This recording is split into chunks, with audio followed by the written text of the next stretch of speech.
Why do so many Jews support gun control? Part of God's law, as given in the Torah, is that we have a right to defend ourselves. Have they forgotten their past? We need to prepare to defend ourselves and defend our lives against those who would hurt us. Why do so many Jews favor disarming law-abiding citizens? We have an obligation to defend ourselves. We have a right to defend our property.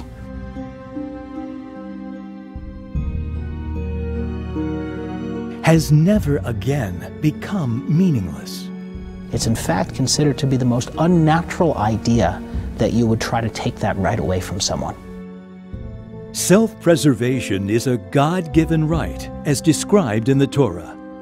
Contrary to God's law, many Jewish politicians and influential Jewish leaders promote gun control measures that take away that right.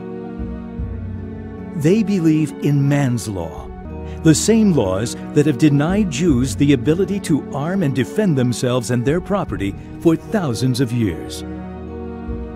The same laws that make it illegal for Jews to follow the commandments in Torah law that obligates Jews to defend themselves.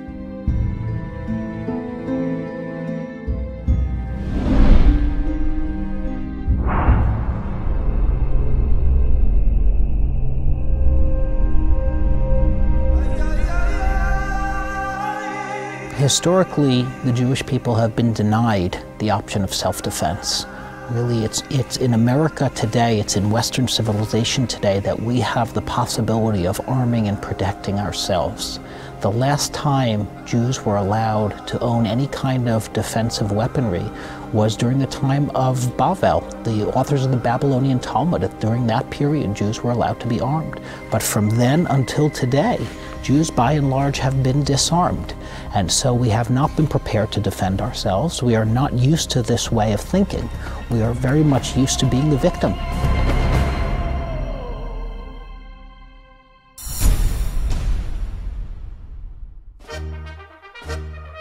(1928), pre-Nazi Germany.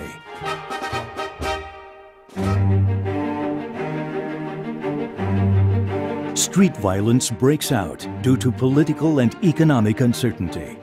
Well-intended citizens with seemingly good intentions, like the seemingly good intentions of Jewish gun control advocates today, passed the 1928 Firearms and Ammunition Control Act, which required all gun owners to register their firearms. The foundation for disaster was laid. Little did they know or foresee the consequences.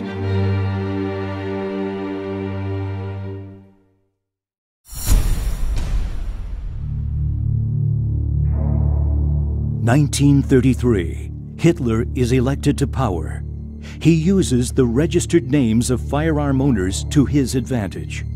While loyal party members were excluded, all law-abiding gun owners were put on a list, the same kind of list gun control promoters want in America today. Gun owners were then slowly and systematically disarmed. 1938, Kristallnacht, the night of broken glass. The Nazis know exactly how many Jews have firearms. They know exactly how little resistance they will encounter. On the 9th of November, the coordinated attack begins.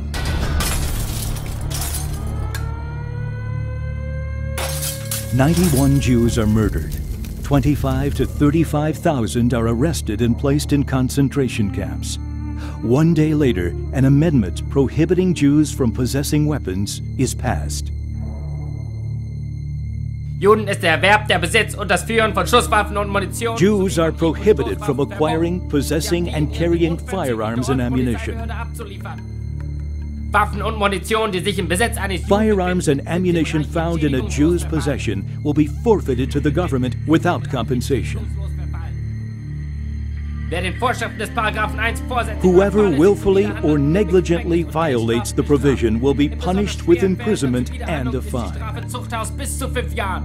This is man's law at work. This is man's law creating situations where people are vulnerable. When the right to self-defense is denied, God's law is violated. Would history have been rewritten if the SS confronted thousands of armed Jews during the riots of Kristallnacht? I'm not going to say that things would have been different if they had been armed. I don't know how things would have been. But I am going to say that if they had been armed, they had a chance.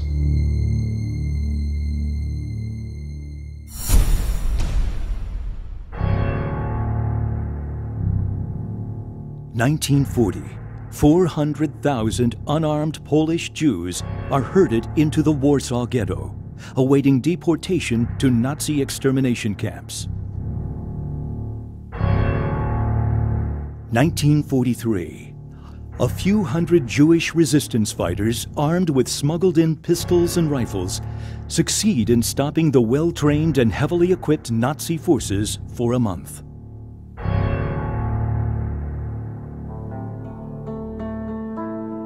Facing a machine gun, there isn't much that a group of unarmed civilians can possibly do.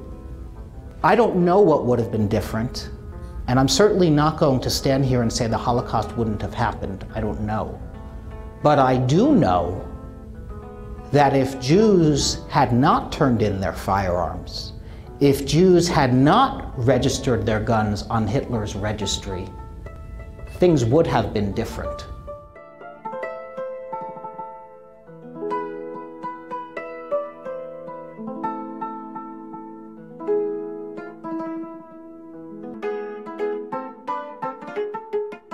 Could they perhaps have better protected and defended themselves?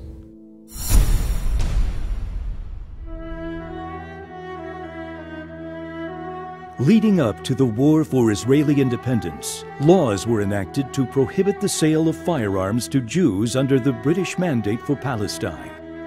An arms embargo was imposed, weapons were confiscated, and Jews, if found with a gun, were arrested and jailed. Once again, seemingly good-intended gun control legislation was enacted as a means to diffuse tension among the Arabs. In exchange, the British promised the Jewish people protection. This is very much a recurring story. No, the British did not protect the Jewish people, and when the Arab muftis would incite crowds to riot against the Jewish people, the British did very little to stop that. To defend themselves, the Zionists built secret ammunition factories and kibbutzes.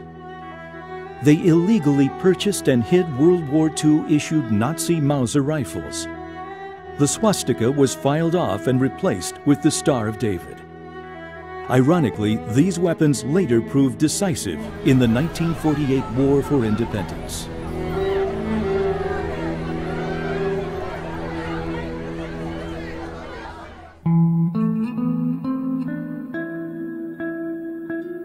It's ironic, isn't it? We Jews, we sit in America, and most of us don't own guns.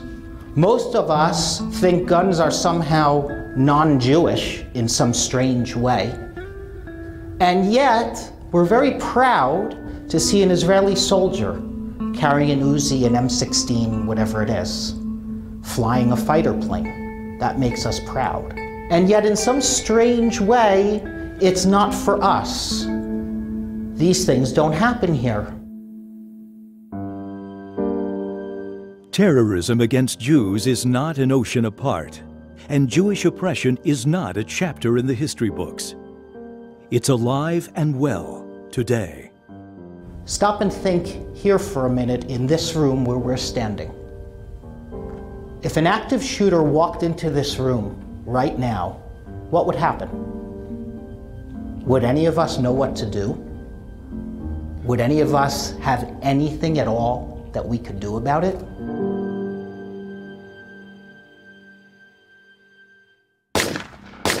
August 10th, 1999. Inside the area, there still might be something going on, and they're not taking any chances.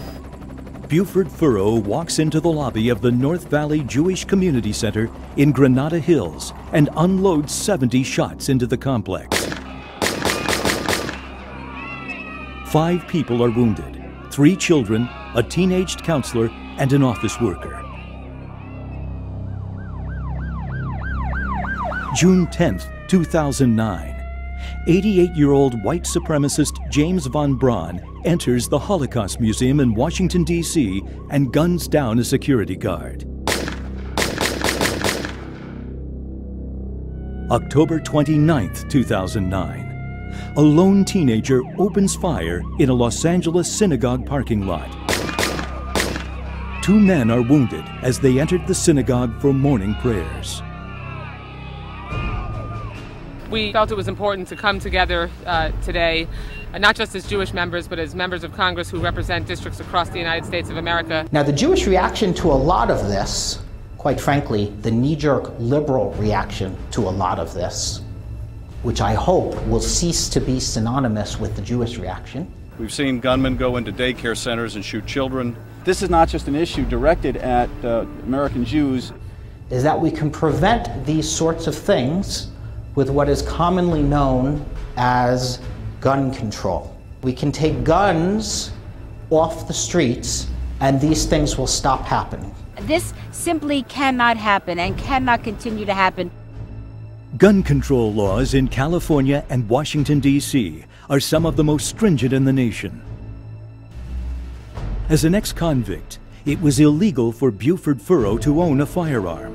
Yet, when he arrived at the Jewish Community Center, he had 5 rifles in his possession. As a convicted felon, it was illegal for James von Braun to own a firearm. Yet, when he entered the Holocaust Museum, he openly carried a rifle.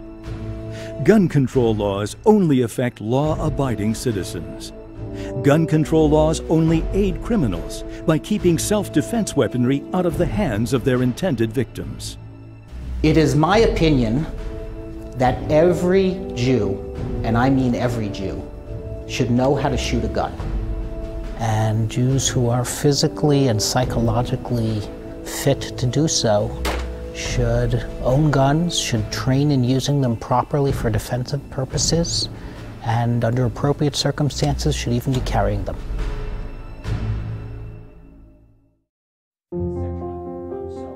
In an effort to educate people, Rabbi Bendory regularly conducts classes on firearm safety and proper use.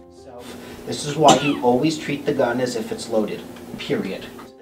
The goal, to understand and respect firearms for what they are, a tool for defensive purposes.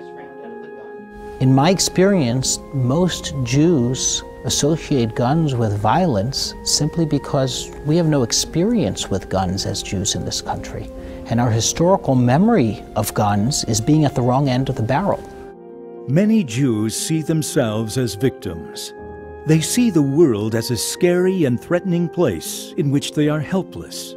According to psychiatrist Sarah Thompson, the reason for this behavior is an instinctive defensive mechanism called projection. Defense mechanisms psychologically protect people from feelings they cannot consciously accept. The fear of hate crimes, bigotry, or the Holocaust. These intolerable feelings are then projected onto an inanimate object, such as a gun, so the projector believes the gun itself commits a crime. Victimization also gives a group identity. By claiming victim status, members of a group receive special treatment. They believe there's no alternative but to remain a victim forever. Therefore, they must count on the group to speak on their behalf and protect them. Groups like the Anti-Defamation League, the Southern Poverty Law Center, the Violence Policy Center, or the Million Mom March rely on their membership's victim status. It's not in their best interest to promote self-defense, even though the research clearly demonstrates firearm ownership is the most effective way to protect law-abiding citizens and their families.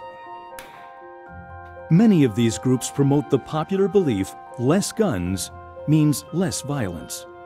To some, this assumption seems to make sense, but the evidence proves just the opposite.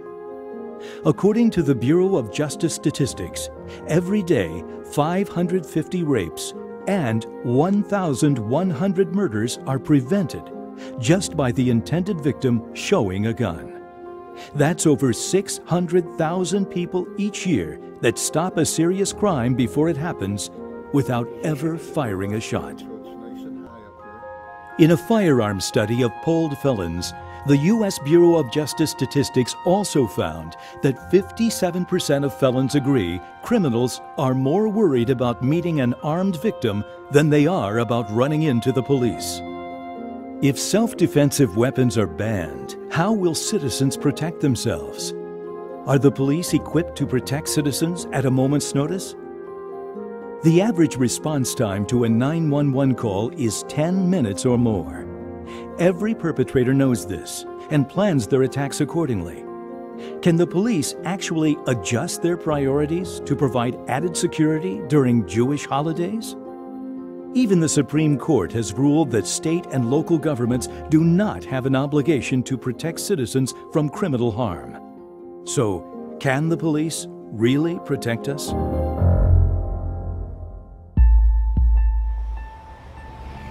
In London, where handguns have been banned since 1997, the London Evening Standard reports that 2 years following the ban, handgun crimes rose by 40%. Violent crime in the United Kingdom has increased 44%, from 618,000 in 1998 to more than 879,000 crimes in March 2010. The British government and police once again claimed they could protect the people. The Australian gun ban of 1997 confirms similar results. While armed assault rates and armed murder rates remain the same, robbery and armed robbery actually rose from 1997 through 2002, then leveled off to the same rates as before the gun ban. A study recently published by the Harvard Journal of Law and Public Policy finds nations with stringent anti-gun laws have higher murder rates than those that do not. In Western Europe, Norway has one of the highest rates of gun ownership. It also has the lowest murder rate. In contrast, Luxembourg has one of the highest murder rates, but handguns are banned. In Russia, where private firearms were banned under communist rule, the study shows the murder rate is 4 times higher than in the US and 20 times higher than Norway. So how can this be? If the belief that less guns means less violence is true, then murder rates should decline. The data proves it doesn't. Many anti-gun advocates are quick to point out that nations that have banned firearms have fewer murders by handguns. They dismiss the fact that the overall murder rate remains consistent. They dismiss the fact that it is the human being, not the weapon, that commits murder. Currently, the United Nations is drafting an arms trade treaty to impose strict worldwide controls on firearms. They publicize armed violence takes the lives of 740,000 people each year.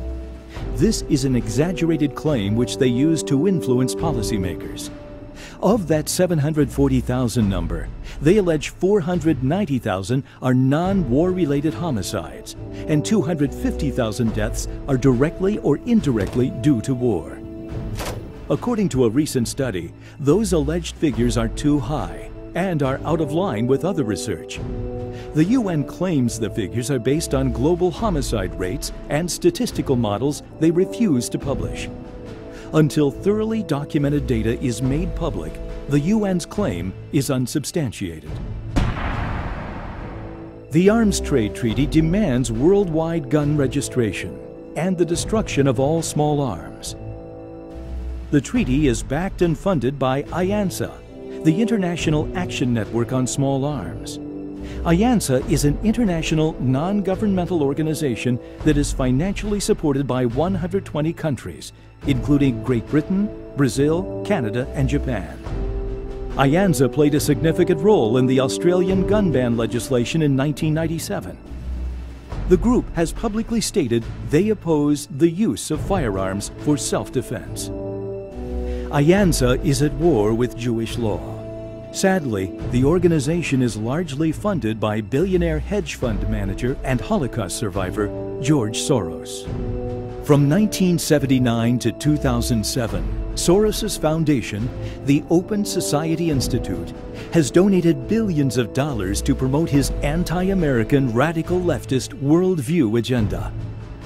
They support the election of political candidates who share their view. They subscribe to the notion of bringing American foreign policy under the control of the United Nations. And they have funneled tens of millions of dollars annually to gun control organizations in worldwide support of stricter gun control measures.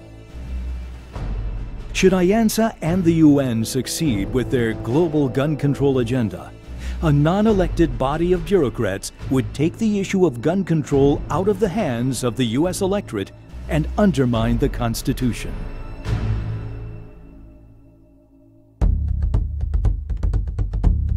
What's at stake is the Second Amendment.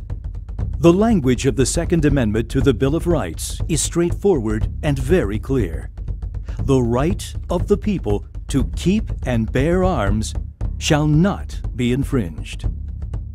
This right to keep and bear arms is not something given to us by our government. It's a pre-existing right, as in a God-given right. And in fact, we find this right in the Torah. The framers of the Constitution believed in God.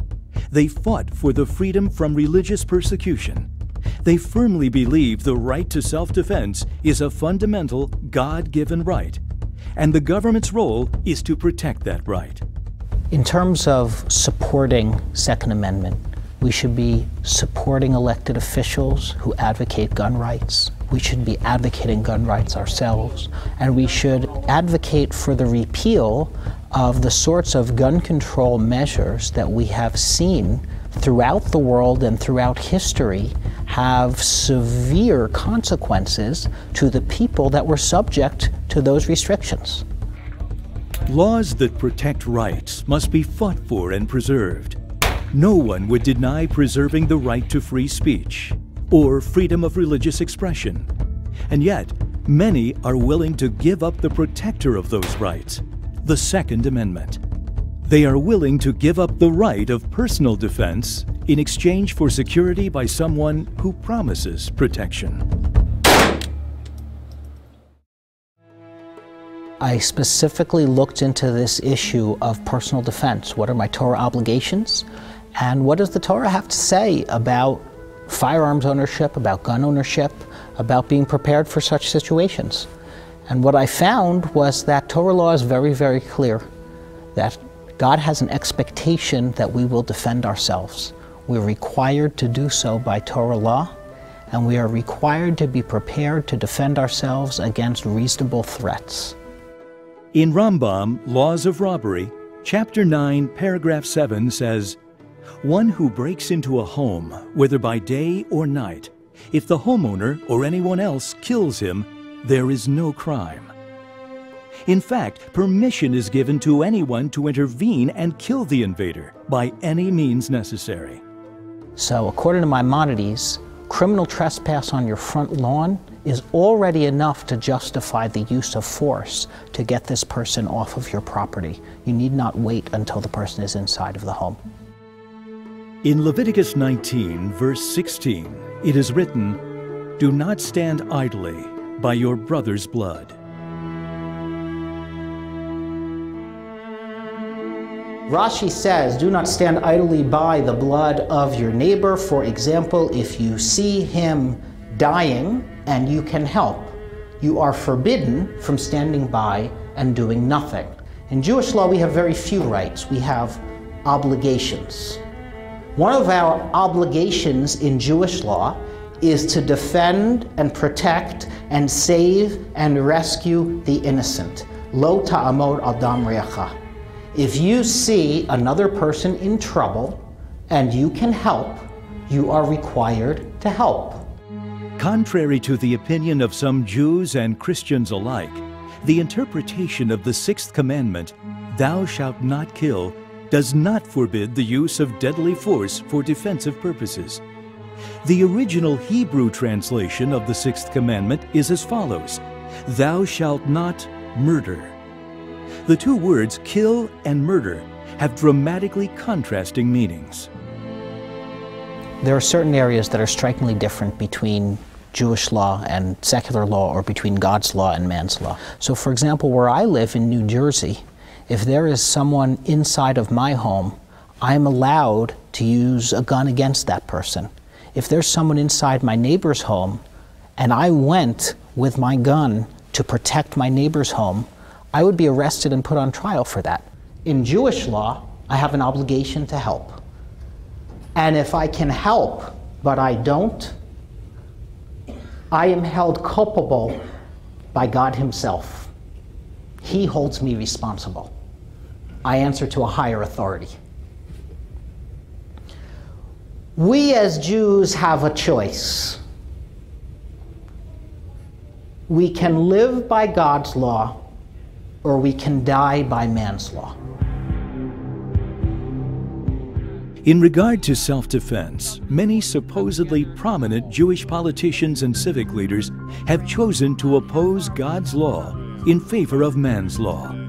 I think the first thing that we have to do is recognize where this gun control is coming from. We need to recognize the laws that are a problem, and we need to identify the people that are behind them. California Senator Dianne Feinstein opposes God's law. In a 60-minute interview on the topic of gun control, she said this: "If I could have gotten 51 votes in the Senate of the United States for an outright ban, picking up every one of them, Mr. and Mrs. America, turn them all in, I would have done it." Her statement contradicts her own actions, as she once had a concealed weapons permit to carry a handgun in California. New Jersey Senator Frank Lautenberg opposes God's law. He and Senator Feinstein voted in favor of firearms confiscation during national disasters, such as Hurricane Katrina, a time when self-defense is most needed from criminals and roving gangs of looters.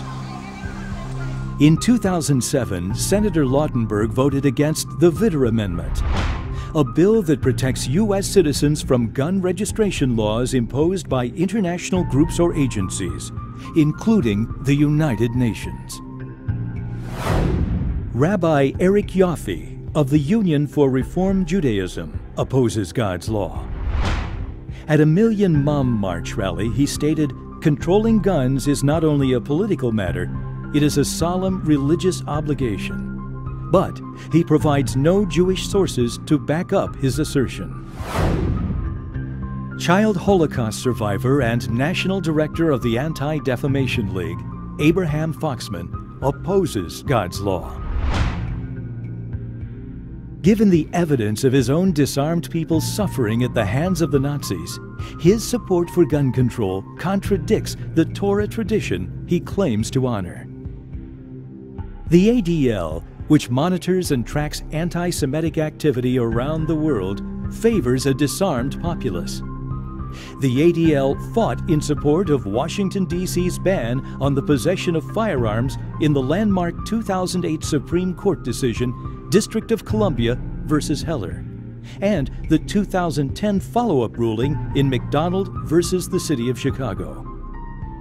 In those cases, the court upheld that the Second Amendment guarantees the individual right to keep and bear arms, and that right extends fully to state and local laws. The ADL argued against it. Contrary to Torah law, the ADL contends that states should retain the right to keep guns out of the hands of its citizens. Amazingly, the ADL supports a U.S. gun control law that was rooted in Nazi law, the Gun Control Act of 1968. This federal law was authored by Senator Thomas Dodd of Connecticut and signed by President Johnson. Like the 1938 Nazi Weapons Act, the U.S. Gun Control Act of 1968 dictated who could and who could not own a firearm, and put restrictions on the types of guns Americans can own. Prior to writing the bill, on July 2, 1968, Senator Dodd requested a translation of the 1938 Nazi weapons law from the Library of Congress. A comparison of the language in the final bill shows some of it was copied, word for word, from the same laws the Nazis used in 1938.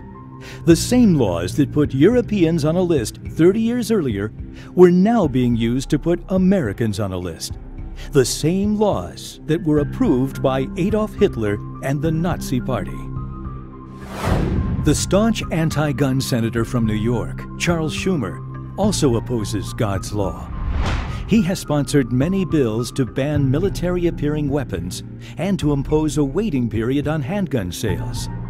Although Mr. Schumer is opposed to his constituents owning firearms, he himself enjoys pheasant hunting with his colleague in the House, Ben Nelson of Nebraska.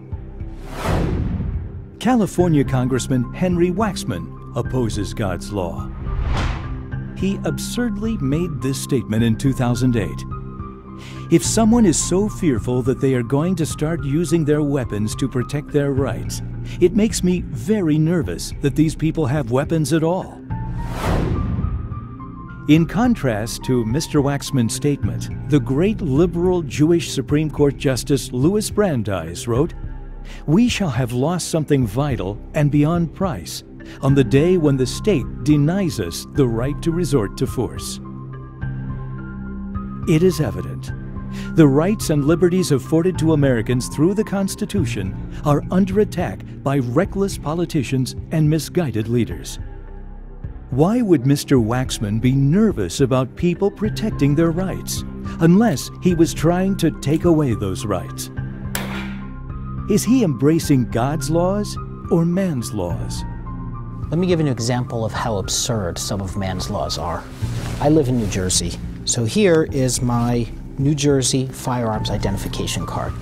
My New Jersey firearms identification card I have to show anytime I want to even hold a gun in a store or buy any ammunition. Now, this has my name on it, my address, all sorts of interesting things, and my fingerprint. I don't get fingerprinted when I go to buy something, and no one exactly checks this for identification before selling me ammunition. What's the purpose of this? The purpose of this is to have my name on a list so that the state police know that I'm a gun owner. There's no other reason to do this. Why do they need to have such a list? This is the kind of gun control, this is the kind of man's law that begins to cause the trouble that we're talking about.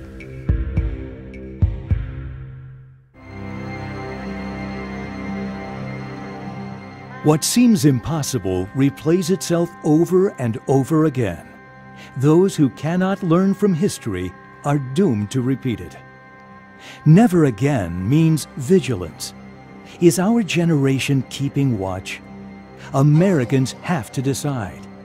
They can repeat the past or work to eliminate those laws that destroy our rights.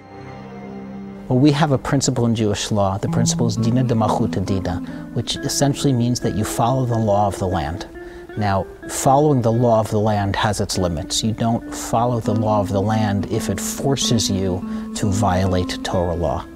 So when you start talking about things like gun control here in the States, Torah law does not say go out and break the law. What it says is that's an unjust law. Go out and do everything you can to change it.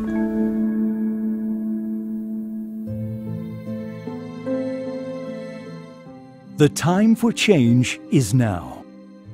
Americans can no longer be complacent. Political and economic uncertainty is once again on the rise. Hate and terrorism have infiltrated our borders like never before, while America's rights are being challenged and denied by a new worldwide order. Across the U.S., dozens of terrorist compounds operated by a group called Muslims of America are training followers in guerrilla warfare, hijacking cars, kidnapping, explosives, and weapons training, as seen in this group's captured home video footage. Hate crimes on the website Filthy Jewish Terrorists declare a genocide should be perpetuated against the Jewish populations of North America and Europe. Holocaust deniers spread their influence. The Holocaust was a deliberate Jewish conspiracy to advance the interests of Jews. The Department of Homeland Security has listed every synagogue and every Jewish school as a primary target for Islamic jihadists and Aryan nation extremists. Can Jewish Americans stand idly by their brother's blood, even as primary targets? Americans still have the individual right to keep and bear arms to secure a free state. But the future is uncertain. Those rights are under attack. Those rights are being challenged by local and national politicians, by advocacy groups, the media, the United Nations, and anti-freedom extremists.